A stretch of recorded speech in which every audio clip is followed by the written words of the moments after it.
अपनी इंद्रियों को सदाचार परायण रखना। इंद्रियां ये सदैव व्यभिचार की तरफ भागती हैं। नेत्र व्यभिचार दोष, बार बार दूसरों के प्रति देखना आकर्षणकारी, कैसा भी दोष अंदर का भाव हो, नेत्र दोष। दूसरों की बातें सुनना, श्रवणेंद्रिय दोष। वाणी से दूसरों की चर्चा करना, वाणी, ऐसे हर इंद्रिय अपने व्यभिचार में जाना चाहती है। सदाचार परायण उपासक होता है। कल की बात है, कल चिंतन हो रहा था श्रीमद् भगवद गीता जी का। अगर उपासक में सदाचार, इंद्रियों की पवित्रता नहीं है तो ढकोसला किसी का कुछ नहीं रहेगा। ये अच्छे से समझ लो। इंद्रियों का विलास चल खुला दिखाई देता है, खुला वो एक दृष्टि होती है, उसमें दिखाई देता है। अंतर में ब्रह्म बैठा हुआ शांत मौन है, वो ये समझ नहीं पा रहा, केवल नाटक पे लगा हुआ है। अपना मन, अपनी इंद्रियां यदि संयम में नहीं है, सदाचार में नहीं है, तो ढकोसला ही है, आडंबर ही है, नाटक ही है। पक्का समझ लीजिए। अगर वो संयमी नहीं है, जितेंद्रीय नहीं है, मनोनिग्रही नहीं, तो अध्यात्म क्या है? क्या प्रवचन हो रहा है? किस बात का प्रवचन हो रहा है? जो अनुभव हुआ उसका हो रहा है, शास्त्र सम्मत हो रहा है। जितेंद्रियता नहीं, इंद्रिय निग्रह नहीं, मनोनिग्रह नहीं। अर्थात इंद्रिय और मन शास्त्राज्ञा के अनुसार चले। जिसका इंद्रिय मनोनिग्रह युक्त समय व्यतीत होता है भगवत चिंतन में, वो महापुरुष है। अभी वर्तमान में ही है। चिंता मत करो, स्थिति जागृत होने में देर नहीं। बंद रखो अपनी खिड़कियों को, कहीं माया की हवा ना घुस जाए। सच्ची सच्ची उनमें बहुत सामर्थ्य है, जागो। अगर झुक गए तो रौंद दिए जाओगे। एक एक बात अच्छे से समझ लो। मुस्कुरा के, प्रेम व्यवहार दिखा के, अपनापन करके फिर तुमको अधीन किया जाएगा। माया भगवती बहुत बलवती है। ऐसे करके फिर ऐसे प्रहार करती है, क्योंकि साधक बहुत प्रवीण है। ऐसे में अपने को बचा लेगा, लेकिन ऐसे में बचाना बहुत कठिन होता है। हमारी बात को समझ लेना। ऐसे में बचाना बहुत कठिन होता है, बहुत कठिन होता है। समर्पण का मिश, सेवा का मिश, अपनापन का मिश। हमारी इंद्रिय, हमारा मन बहुत धोखेबाज है।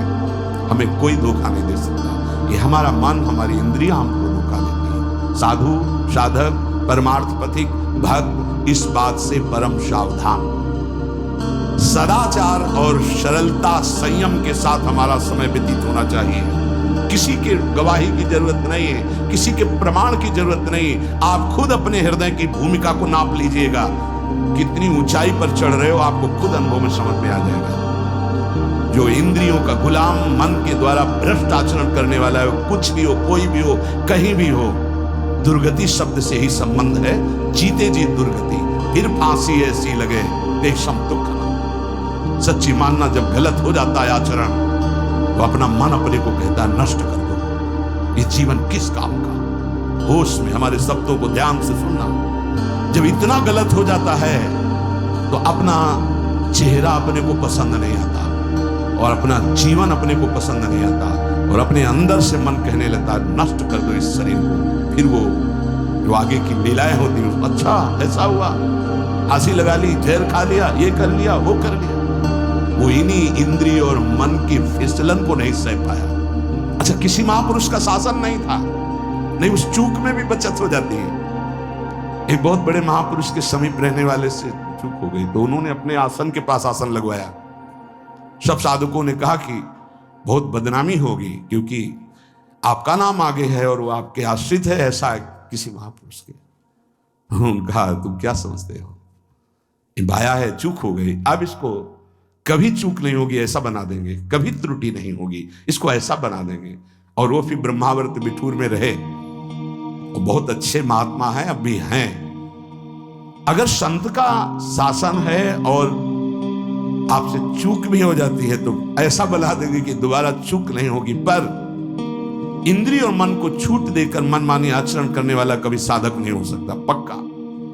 और आप सच्ची मानना, आपकी एक बार इंद्रिय मन छूट हो गई तो जिंदगी भर दबे रहोगे। दहाड़ने लायक नहीं रहोगे। माया तुम्हारे को सदैव कोसती रहेगी, तुम्हारा हृदय जलता रहेगा। ऐसा कैसे हो गया, ऐसा कैसे हो गया? जब ऊंचाई की तरफ सोचोगे तो सामने वो अगर प्रायश्चित करके मिटा दिया है तो बात है, नहीं तो कर्म सामने आ जाएगा। लगेगा नहीं हम इसी ऊंचाई लायक नहीं, हम इस ऊंचाई लायक। आपसे प्रार्थना कर रहे, अगर चूक हो गई हो तो उसको मिटा दो, नहीं आगे बढ़ने में बाधा पहुंचा देगा। अपने गुरुजनों से सलाह करके उसका प्रायश्चित कर लेना चाहिए। अगर गुरुजन कर दे जाओ कुछ नहीं तो कुछ नहीं, खत्म खेल, वो निपटा देंगे। वो करुणामय है, उनमें बड़ी सामर्थ्य है। पर छठवां सूत्र, सदाचार, संयम, जितेंद्रियता, मनोनिग्रह साधक में होना ही चाहिए। जो साधक एकांत में मनोरंजन करके अपने जीवन को नष्ट कर रहे हैं, अच्छा होता गृहस्थ धर्म में रहते, बाल बच्चे पैदा करके मेहनत करके धर्म पूर्वक कमाते और समाज की सेवा करते। यदि अखंड ब्रह्मचारी वैराग्य मार्ग के पथिक हो तो चूक ना होने पावे, प्रार्थना करते हैं। इंद्रियों को शिथिल ना होने देना, मन को शिथिल मत होने देना, नहीं तो ऐसा बंधन ये बांध देते हैं कि बड़े बड़ों को सर झुकाकर चलना पड़ता है। रौंद देती है माया, ध्यान रखना, सर उठाने लायक नहीं रह जाता। अगर इंद्रिय जन्य भोगों का आकर्षण नष्ट कर दे तो अपना मन अपने को जलाता रहता, धिक्कार देता रहता। कैसे हो गया ऐसा? तो कैसे हो गया? कीन हो इसका वह अभिमाना, सुख हो वंचा कृपा निधाना। कहीं अभिमान हो गया कि मैं ब्रह्मचारी हूं, मैं जितेंद्रिय हूं, मैं मनोनिग्रही हूं, तो ठाकुर जी ने दाना फेंक दिया, देख भला मनोनिग्रही है तो मत सुन। लेकिन कृपा पात्र साधक पुनः अपने आप को सावधान करके सदाचार में ही स्थित रहे। आज सदाचार को समझा ही नहीं जा रहा कि सदाचार है क्या। सातवां, किसी भी पद को साधक कभी स्वीकार न करे। समाज में बड़े पद मिलते हैं, यहां भगवत प्राप्ति की वार्ता हो रही। किसी भी पद, किसी भी सम्मान को स्वीकार न करे। ये सब उपाधियां हैं, अगर उपाधियां स्वीकार की तो उपद्रव शुरू हो जाएंगे। कोई उपाधि स्वीकार न करो तो इतने महान बन जाओगे कि पूरे विश्व में तुम ही होगे। ये भी बात याद कर लो। कोई भी छोटी मोटी उपाधि स्वीकार की तो उस महान को नहीं प्राप्त कर पाओगे। विश्व में तुम ही होगे, या तो ज्ञान में तो एक तुमसे बड़ा कोई है नहीं, और अगर भक्ति में तो तुमसे छोटा कोई नहीं, तो विश्व में तुम ही तो हुई है ना। सब बड़े और आप छोटे, विश्व में आप त्रणादपि सुनीचेन, और ज्ञान तो हम ब्रह्मास्मि, सबको समेट लिया अपने में, एक के सिवा दूसरा कोई नहीं। ये है उपाधि रहित महापुरुष की स्थिति। कोई उपाधि स्वीकार न। अनंत ब्रह्मांडों का महारत्न इंद्र नीलमणि, जहां जहां भक्त मेरा चरण रखे वहां वहां रखूं हाथ, पीछे पीछे मैं फिरूं कभी न छाड़ूं साथ। इससे बड़ा कोई पद होगा? निरपेक्षम मुनिम शांतम निर्वैरम समदर्शनम अनुप्रजाम्य हम नित्यम पूये अत्यंगुरेणु भी। जिसकी चरण रज लेने के लिए परब्रह्म परमात्मा पीछे डोलता है, वो है ये पद। जब कोई पद नहीं स्वीकार करता तो ये पद प्राप्त होता है। किसी भी उपाधि को, पद को साधक कभी स्वीकार न करे। आप यहाँ के अमुक बन करके अमुक नहीं, सेवाएं सब हैं और सेवक हो, कोई पद नहीं। देख लो बड़े बड़े महापुरुषों, पूज्यपाद उड़िया बाबा जी ने जब देखा तो दंड का विसर्जन कर दिया कि पद की तरफ एक घसीट रहा है। गंगा जी में महाप्रभु चैतन्य देव गंगा जी में जो हमारे परम पद के बीच में आएगा वो सबका प्रवाहित कर देना ही उचित है। बहुत समझना, पूरे जीवन भर याद रखना, यह अध्यात्म है। अध्यात्म कभी कोई भी उपाधि स्वीकार ना करे। तो बहुत जल्दी उपाधियां सामने लिख दी जाती हैं, तभी कोई वो स्थिति ही नहीं आती। उपाधि हमारे ब्रजमंडल में एक से एक महापुरुष हुए हैं। बाबा प्राण धन रहे हैं, कितने संत महापुरुष, और उनको यहाँ प्यार से ब्रजवासी जन मेरो बाबा, प्रिया प्रीतम के लाडले। कोई उपाधि नहीं, कोई पदवी नहीं, कोई प्रतिष्ठा नहीं। ये आखिरी, किसी भी परिस्थिति में अपने आराध्य देव का चिंतन ना छूटने पावे। पूर्णता ये तभी हो सकता है जिसके जीवन में ये तीन बातें हैं। आखिरी वाली बात, किसी भी परिस्थिति में अपने लक्ष्य का चिंतन न छूटने पावे। ये तीन बातें जिसके जीवन में है तो ये आखिरी बात पूर्ण होगी। आखिरी और पहली दो बहुत जोर की बात थी। पहली थी किसी संत महापुरुष का शासन, और पूर्णता आई किसी भी परिस्थिति में अपने लक्ष्य का चिंतन ना छूटना। बीच में अपने आप सब आ जाएगा। तीन बातें, पहली व्यवहार शुद्धि, दूसरी नियम निष्ठा, और तीसरी प्रतिज्ञा पालन। तुम चाहे जिस संप्रदाय के हो, जिस वर्ण के हो, चाहे जिस आश्रम के हो, और चाहे जो हो, यदि तुम परमार्थ के पथिक हो, ये तीन बातें नहीं है तो तुम्हारा पतन हो चुका है। पतन हो जाएगा नहीं, नाप लो, तुम्हारा पतन हो चुका है। पहला, व्यवहार शुद्धि। आपका जीवन किस मार्ग का प्रतीक है? बोले गृहस्थ। आप अपनी मर्यादा में, आपकी जो मर्यादा है प्रवृत्ति मार्ग की, उसी के अनुसार एक सीमा में रहकर आपका इंद्रियजन्य व्यवहार। दूसरा, आप कौन? विरक्त मार्ग के पथिक। अब निवृत्त मार्ग के पथिक के बहुत से रास्ते हैं, संन्यास, योग मार्ग, अमुक अमुक अमुक अमुक, लेकिन हर निवृत्ति मार्ग का एक ही उपदेश है, उसका व्यवहार शुद्ध होना, इंद्रिय संयम, मनोनिग्रह। अगर वैरागी होकर इंद्रिय संयम नहीं है, मनोनिग्रह नहीं, तो उसका व्यवहार अशुद्ध है। इसी में सब आ जाएगा, सब कुछ, सारा व्यवहार आ जाएगा। गृहस्थ होकर यदि उस सीमा के अंतर्गत नहीं, बाहर भ्रष्ट है, तो साधक ही नहीं। विरक्त होकर यदि उसका व्यवहार शुद्ध नहीं, देखो चूक हो जाना अलग बात होती, हो गई गलती, सुधार कर लो, पूरे जीवन में पुनरावृत्ति ना हो। हमारी आखिरी श्वास तक भगवत प्राप्ति का रास्ता शास्त्र देता है। अगर आपसे चूक हो गई, अभी तक समय बर्बाद हो गया, अब सुधार लो, अब बना लो। बहुत बड़ी फिसलन माया की है। अगर आपको समझ में आ गया कि अब हमें सुधरना चाहिए, आज से सुधर जाओ, आज से भगवत प्राप्ति हो जाएगी। बड़ा अनुभव हो जाएगा आपको कि पीछे में ऐसा, अब आगे चल करके ऐसा भगवत कृपा से हो गया। व्यवहार शुद्धि। व्यवहार शुद्धि, एकांत शुद्ध। एकांत बहुत पवित्र होना चाहिए। व्यवहार प्रगट में जब समाज में हो गए तो है ही। ये बात बार बार हम इसलिए बोल रहे हैं कि परमार्थ का पथिक बाहरी व्यवहार की शुद्धि तो दिखा देता है, लेकिन आंतरिक बहुत अशुद्ध आचरण होते हैं। इसीलिए अध्यात्म की उन्नति नहीं होती। आपका शरीर पवित्र, आपके विचार पवित्र, आपका मन पवित्र, तब आप परम पवित्र भगवान से अपनापन कर पाएंगे। ध्यान रखना, आपका शरीर अपवित्र, आपके विचार अपवित्र, आपका मन अपवित्र, आप ऐसी भगवत प्राप्ति कर लेंगे। जहां मन आया वहां खा लिया, जो मन आया वो देख लिया, जो मन आया वो छू लिया, ऐसी भगवत प्राप्ति हो पाएगी। ये जो हमारा मन भजन में ले, होटलों में खाओगे, भजन में मन लगेगा, अशुद्ध आहार करोगे, मनमानी विचार प्रवृत्तियों का दर्शन, संभाषण और क्रिया करोगे, और तुम्हारा मन सच्चिदानंद प्रभु में लग जाएगा। तमाशा समझा है, तमाशा समझ लिया अध्यात्म में मन को लगाना। आहार शुद्ध नहीं, विचार शुद्ध नहीं, आचरण शुद्ध नहीं, चार लोग बैठे हैं उसी में अपनी इंद्रियों को बार बार तुम आकर्षण, शरीर आकर्षण की तरफ ले जा रहे। दिखाई नहीं दे रहा है क्या स्थिति तुम्हारी? बात करेंगे, ब्रह्म ज्ञान के नीचे बात ही नहीं। अरे कुछ नहीं है। संयम से चलो, सदाचार से चलो, पवित्रता से चलो, तो कोई संशय ही नहीं रह जाएगा। पर संयम, सदाचार, पवित्रता, ये सभी केवल ग्रंथों में लिख रहे हैं, पर अपने तो सौभाग्यशाली ना चल सकते हैं। अपने को अवसर मिला है। जो नहीं चल पा रहे हैं वो कम से कम सुन तो रहे हैं, चलने की तैयारी कर रहे हैं। लेकिन आप लोग तो चलने की तैयारी नहीं, चल चुके हैं। आप अपने को बचा लीजिए, आप अपने को संभाल लीजिए।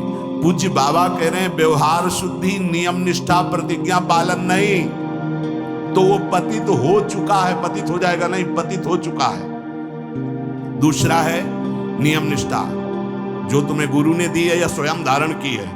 दोनों बातें होती, जब कितना, कौन कौन सी दिनचर्या के नियम, कितना पाठ, क्या सेवा, इनका नियम होता है। हमारा नियम है इतने बजे उठ जाना, हमारा नियम है ये पाठ करना, हमारा नियम है ये करना। उन नियमों को कोई देखे ना देखे, हमें प्राणपन से पालन करना है। अपनी दिनचर्या में, दिनचर्या में इतना पावर है कि जहर भी समन हो जाएगा। मीरा जी का समन हो गया ना, तो आप कहोगे वो तो मीरा जी थी, तो मीरा जी में क्या था? मेरे तो गिरधर गोपाल दूसरन कोई लाओ, तुम भी मीरा जी बन जाओगे। मेरे तो गिरधर गोपाल दूसरो न कोई। तो जहर जिससे प्रकट हुआ है, जहर भी तो उसी से प्रकट हुआ है ना, परमात्मा तत्व से ही। वो औषधि भी उसी से है। धन्वंतरि जी ने शोध करके कहा, अच्युत गोविंद हरि इन नामों को जो निरंतर जपता है कोई प्रभाव नहीं डाल सकता, विरोधी भाव कोई प्रभाव नहीं डाल सकता। समस्त औषधियों की परम औषधि भगवान नाम। मीरा जी की जिह्वा पे नाम, हृदय पे नाम। प्रहलाद जी की जिह्वा पे नाम, हृदय पे नाम। कहा बड़े बड़े सर्पों से डसवाया, विष पिलवाया, प्रहलाद जी को क्या है? तुम इसी महामहिम मार्ग के पथिक बने हो, जिसमें प्रहलाद जी चले, जिसमें देवर्षि नारद जी हैं, जिसमें बड़े बड़े महापुरुष हैं, उसी मार्ग के पथिक हो। हम में कमी ये हो गई कि हम वैसे नहीं चल रहे जैसे चलना चाहिए। नियम पर बहुत ध्यान दीजिए। अगर नियम है 1:45 बजे उठने का, स्नान का, तो 1:45 बजे ही उठना चाहिए, 2 नहीं बजना चाहिए। ये नियम में बहुत बड़ी ताकत होती कि आपके नेत्र फट से खुलेंगे, घड़ी में तो 1:45 ही होगा। हमने तो 1:45 तो स्नान करने के लिए निकला। नियम निष्ठा, जप का, पाठ का, श्री जी की सेवा का, ये सब नियम, खान पान, ये सब नियम के। हमारा नियम है हम इतना पाएंगे, बस हमारा नियम हम ये नहीं पाते। हमारा नियम है हम इतना सोते, इतना जगते। इस वजह साधक का नियम, नियम निष्ठा और प्रतिज्ञा पालन, इसमें चूक नहीं होनी चाहिए। इसमें चूक हो जाती है, इसलिए सुकृत नष्ट हो जाते हैं। जैसे कहा गया, आज के बाद हम ये नहीं करेंगे, कुछ न कुछ साक्षी किया जाता है। मैं गुरुदेव को साक्षी, मैं आराध्य देव को साक्षी, या मैं इस समय को साक्षी करके कहता हूं, या देवता साक्षी हैं। जैसे भीष्म जी ने कहा, समस्त दिशाएं और लोकपाल समस्त देवता साक्षी हैं, मैं आज नियम लेता हूं, आज जीवन अखंड ब्रह्मचारी रहूंगा। ऐसे कुछ प्रतिज्ञाएं होती जिनको कसम कहते हैं। ये आजकल के लोग सुबह कसम खाए, शाम के तोड़ दिए, या मंगल को खाए, बृहस्पति को तोड़ दिए। इनकी बड़ी दुर्दशा है, सुकृत नष्ट हो जाते हैं, अपने लोगों से बड़ी गलती हो जाती है। सहसा कोई प्रतिज्ञा करो मत। हम प्रयास कर रहे हैं, छोड़ देंगे। हम प्रयास करते हैं, ऐसा नहीं करेंगे। हम प्रयास करते हैं, ऐसा। प्रतिज्ञा अगर ले लो तो ये ध्यान रखो कि आपके पुण्य नष्ट हो जाएंगे यदि प्रतिज्ञा आपने तोड़ दी। कसम, प्रतिज्ञा, ये सब एक ही बात कही जाती है। तृण छू के शपथ पूर्वक मैं कहता हूं कि आज के बाद ऐसा कभी नहीं, या सामने किसी भगवान मंदिर में आज के बाद में ऐसा, या गुरुदेव, अब तो देर नहीं लगता, कसम खा लेते हैं, तोड़ लेते हैं। हमारी प्रार्थना है मत खाना कभी कसम। कसम नहीं खानी चाहिए, प्रार्थना है। आपसे कोई कहता है कसम खाइए, छोड़ दीजिए, नहीं कसम नहीं खाऊंगा, पर प्रयास करूंगा, आज के बाद बिल्कुल नहीं ऐसा हो, पूरा प्रयास करूंगा। प्रयास सफल होगा, फिर हम आपसे कसम खा लेंगे। अभी हमें कुछ महीने के लिए छूट दीजिए, मैं बिल्कुल नहीं करूंगा, पर कसम नहीं खाऊंगा, प्रयास कर रहा हूं। कसम ऐसे मत खाओ, प्रतिज्ञा ऐसे मत लो। यदि प्रतिज्ञा ले ली तो चाहे प्राण निकल जाए, अब नहीं, ये ध्यान करिए। अगर 3 बातें साधक में हैं तो परिपक्व अवस्था आने में देर नहीं लगेगी, 8 लक्षण आ जाएंगे। पहला, व्यवहार पवित्र शुद्ध। दूसरा, जितने नियम लिए हैं निष्ठापूर्वक निर्वाह। तीसरा, प्रतिज्ञा करिए मत, और कर ली प्रतिज्ञा तो जीवन चाहे नष्ट हो जाए, प्रतिज्ञा नहीं टूटेगी। जैसे ये प्रतिज्ञा ही है वैराग्य भेष, इसमें कसम खाई नहीं जाती, स्वाभाविक कसम है। अब देख लो इसके निर्वाह का क्या जीवन होता है। ये हर समय हमको याद दिलाता रहता है कि तुम बैरागी हो, विषयी नहीं हो, तुम महात्मा हो, साधारण जीवात्मा नहीं हो, तुम भगवत मार्ग के पथिक हो, तुम सांसारिक मार्ग के नहीं हो। अब बस इस एक प्रतिज्ञा का पालन कर लो, भगवान मिल जाएंगे। ये हर समय उपदेश देता रहता है। जब भगवावस्था धारण कराया गया था तो यही कहा गया था, जब संन्यास वेश, ध्यान रखना है काषाय वस्त्र की मर्यादा को रखना। ये वेश है, ये पवित्र वेश है, ये त्रिभुवन पावन करने वाला वेश है। इसको समझते रहना, ये हर समय तुम्हें जागृत रखेगा कि तुम किस मार्ग के पथिक हो। तो आज के सत्संग का जो सार सूत्र संत महापुरुषों का आश्रय, उनका शासन स्वीकार करना, सांसारिक पुरुषों से मित्रता न करना, ना सांसारिक चर्चा संगोष्ठी करना, किसी जो हमारी निंदा कर रहा है किसी भी तरह से उसको कष्ट देने की भावना ना बनना, अपनी वाणी से कभी किसी की निंदा न करना, छोटे से बच्चे को भी मान देने का स्वभाव रखना, किसी से सम्मान प्राप्ति की इच्छा न रखना, सदाचार सरलता के साथ तुम्हारा संयम जितेंद्रियता पूर्वक समय व्यतीत होना चाहिए, प्रतिष्ठा किसी भी तरह की पद उपाधि साधक जीवन में स्वीकार न करें, आखिर निरंतर अपने लक्ष्य का चिंतन करें, इसकी पूर्ति के लिए व्यवहार शुद्धि, नियम निष्ठा और प्रतिज्ञा पालन जीवन भर तीनों, अगर ये तीनों कहीं भी फिसल रहे तो तुम पतित हो चुके हो। तभी पतित हुआ पुरुष कभी प्रतिज्ञा का पालन नहीं कर पाता, पतित हुआ पुरुष कभी नियम निष्ठा में नहीं चल सकता, पक्की दिनचर्या नहीं हो सकती, उसकी व्यवहार शुद्धि कैसे कही जाए जो पतित हो। देखो, और पतित को भी पावन करने का रास्ता है भगवान की शरण। अब भी आपके पास चांस है, आप अपने को भगवत प्राप्त महापुरुष बना सकते हैं, आप अपना जीवन परम कल्याण कर सकते हैं, आप जीवन मुक्त हो सकते हैं। इसलिए सच्चे अच्छे पवित्र आचरण करो और नाम जप करो, प्रभु सब संभाल लेंगे, सब भूल मिटा देंगे, सब पाप आचरण नष्ट करने की सामर्थ्य हमारे प्रभु में। अभी तक जो हुआ वो हुआ, अब हम अपने को इस गुलामी से मुक्त करें। काम क्रोध लोभ मोह मद मत्सर ये हमारे को बार बार जलन अशांति क्लेश दे रहे, अब हरि शरणम परमानंद का मार्ग हम स्वीकार करें। श्री राधा वल्लभ लाल, राधा वल्लभ श्री हरिवंश। राधे राधे सभी भक्तों को। यह वीडियो पूर्ण रूप से महाराज जी का वीडियो है। इस वीडियो में किसी भी प्रकार की कोई छेड़छाड़ नहीं की गई है। इस वीडियो का मकसद केवल यह है कि ज़्यादा से ज़्यादा लोगों तक भगवान के नाम तथा उनके लीला गुणों का प्रचार किया जा सके और भगवान के नाम तथा धाम का प्रचार किया जा सके और इससे ज़्यादा से ज़्यादा लोगों को लाभ मिले। इस वीडियो का केवल यही एक मकसद है। राधे राधे, राधा वल्लभ श्री हरिवंश।